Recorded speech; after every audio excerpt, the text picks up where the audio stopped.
ग्रामदैवत अर्जुनेश्वर मंदिरात यात्रा वर्गणीचा शुभारंभ उत्साहात। अर्जुनवाड तालुका शिरोळी येथील ग्रामदैवत श्री अर्जुनेश्वर देवची वार्षिक यात्रा प्रतिवर्षाप्रमाणे यंदाही 9 ते 11 मार्च या कालावधीत संपन्न होणार आहे। या यात्रेच्या पार्श्वभूमीवर आज श्री अर्जुनेश्वर मंदिरात वर्गणी संकलनाचा शुभारंभ विधिवत पूजा अर्चा करून करण्यात आला।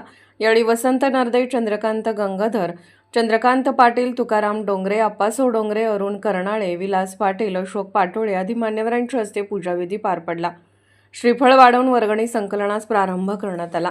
या कार्यक्रमास यात्रा मंडळाचे अध्यक्ष शिवगोंडा पाटील, उपाध्यक्ष महेश सूर्यवंशी यांच्यासह संजय यादव, विनायक मगदूम, राजेंद्र दोडमणी, हजरत शेख, गजानन करे, विशाल सूर्यवंशी, रमेश हेगाना, बताश साळुंके, हेमंत कांबळे, राजगोंडा चौगले, उदय मेडसिंगे, अरुण देसाई शिरोळ आदी पदाधिकारी व सदस्य उपस्थित होते। यावेळी ग्रामस्थांनी मोठ्या संख्येने उपस्थित राहून यात्रेच्या यशस्वी आयोजनासाठी सहकार्य करण्याचा संकल्प व्यक्त केला। ग्रामदैवत अर्जुनेश्वर देवाच्या यात्रेसाठी गावात उत्साहाचे वातावरण निर्माण झाले आहे।